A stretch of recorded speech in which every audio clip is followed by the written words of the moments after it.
boundary separating the city's two main gangs. The Johnson crew, based in Lozells to the west, and Burger Bar Boys, east of the road in Aston. Both took their names from two cafes where black youths congregated in the early 1980s. The two groups were originally part of the same organisation, but legend has it the Burger Bar Boys fell out with the Johnson crew in a row over a game of Street Fighter. By the late 1980s, the Johnson crew controlled most of the city's drug supply and were prominent in the nightclub security. They were making tens of thousands of pounds a week. Killings linked to their escalating drug turf war began in the mid-1990s. Between 1999 and 2005, gun crime in the city rose by 500%. But it was the murders of Charlene Ellis, 18 years old, and Letitia Shakespeare, 17, in January 2003, which brought Birmingham's gang warfare sharply into national focus.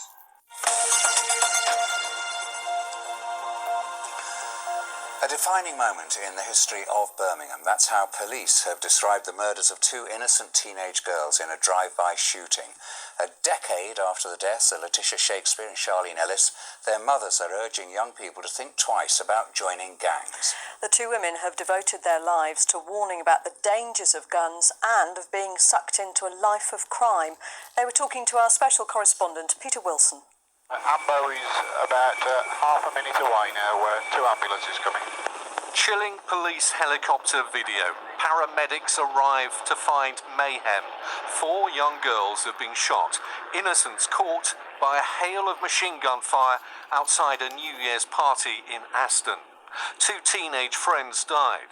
18-year-old Charlene Ellis and 17-year-old Letitia Shakespeare. Knowing that someone can be that hyped up, because you have to be hyped up to go out to buy a Mac 10 machine gun and plan to use it on the streets of Birmingham. That's just evil. Charlene's twin sister Sophie was also shot. Her mother feared that she'd lost them both. The first week you're thinking that 2 of them are going to die, and you get down there, you find out one's passed and one's fighting. It was hard, it was really hard. 4 girls had gone out to celebrate the new year in 2003. These CCTV pictures taken just an hour before they were killed. The shootings directed the nation's attention onto the spectre of Britain's gangs who were spiralling out of control. Both mothers have since devoted themselves to campaigning against that gun and gang culture. To speak to young people about their choices and how it can affect them by making the wrong choice in being with the wrong person is overwhelming. When a forensics hub to analyse guns and bullets was set up in Birmingham, the 2 mothers were guests of honour. The police see the New Year's shootings in 2003 as a pivotal moment. I think the event has never gone away from the Birmingham memory. I think this is obviously a very key moment to actually stop and remember what happened on that very dark day. But certainly for the police, it is still a very big event. Now, while the Burger Bar Boys were considered the more ruthless, the Johnson crew were more organised. By then, their numbers were swelled by affiliations with newer gangs propping up, such as the West Bromwich-based Rad Gang in the B70 postcode. Although today's story is about Birmingham, a very important event occurred in London that will cause a ripple effect of violence across the nation. On the 4th of August 2011, Mark Duggan called Kevin Hutchison Foster, who was somewhat of an arms dealer. You may know his son, who goes by Double L's. Mark arranged to buy a gun from him as he was fearing for his own safety.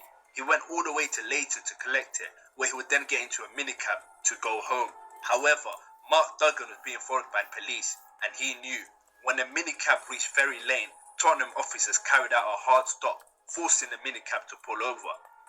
Duggan got out of the car and was instantly shot twice by Officer V35, killing Mark Duggan and injuring another officer known as W42. Now, the officer claimed he saw Mark holding a gun in his right hand and felt like his life was at risk. Although a gun was found at the scene, it was found 7 meters away from the site of the shooting. No DNA evidence was also found on the gun. Officer W42 said there is no way that Mark Duggan could have thrown the gun from the minicab and me not see it. The other officers also admitted they never saw him throw the gun. So the most likely conclusion is they moved the gun there after Mark was shot dead. The Independent Officer for Police Conduct, aka the IPCC, investigated the shooting and claimed there's no evidence that any officer entered the rear of the minicab. However, a video recording of the aftermath from a witness on the ninth floor of a nearby building shows that the IPCC has no grounds to rule out that possibility. So many inconsistencies and uncertainty in this case, it's no wonder why people believe he was intentionally murdered. Now, the jury ruled that his killing was lawful. Mark Duggan's death caused public outrage. Riots broke out, which first started in Tottenham, but then engulfed the whole of London. Youths were arranged to riot on BlackBerry Messenger. Looting and violence followed. Soon it reached other cities such as Birmingham. Now, the Rad Gang and some Johnson crew members responded to the riots in Birmingham by setting Barton's Arm Pub in Aston on fire, as its staff cowered the living quarters upstairs to lower riot police to the scene. Then, from behind barricades, armed with 4 guns, the gang fired 12 shots at the police. No officers were hurt in the incident. The shots went above and below them. The gang broke into the pub and stole the cash till. Thankfully, despite some people being asleep inside the pub at the time, the fires were put out without anyone being hurt. Now, while escaping, a man known as Tyrone Laidley was caught on camera shooting at the police helicopter. Now, on the 7th of June 2012, 6 men were on trial for their role on what had happened. Birmingham Crown Court heard the police helicopter track the group as they moved across Aston and recorded individuals twice taking aim and shooting at the aircraft. The incident ended when firearm officers attended the scene and arrested 3 of the men. The other 3 were linked to the scene through forensic work, mobile phone evidence, and police intelligence. Now, sentencing, Judge Davis said the intention was to endanger life, although no physical injury was suffered. That was wholly a matter of luck. Had the police helicopter been struck, the consequences could have been catastrophic. Now, Big Caesar, real name Nicholas Francis, of Great Bar, Birmingham, was jailed for 30 years. The Raiders gang member was said to have had a deep hatred towards the police. Fellow Raiders member Jermaine Lewis of Oldbury, West Midlands, was sentenced to 23 years. Tyrone Laidley was sentenced to 23 years. Wayne Collins, 20, received an 18-year sentence. Ronaldo Farrell, 20, was sentenced to 18 years, while Amirul Rahman, 17, was given 12 years. Now that brings me to the end of this video. Please like and subscribe as it goes a long way. Also follow me on Instagram and support my Patreon so I can put it back into my videos and improve the editing.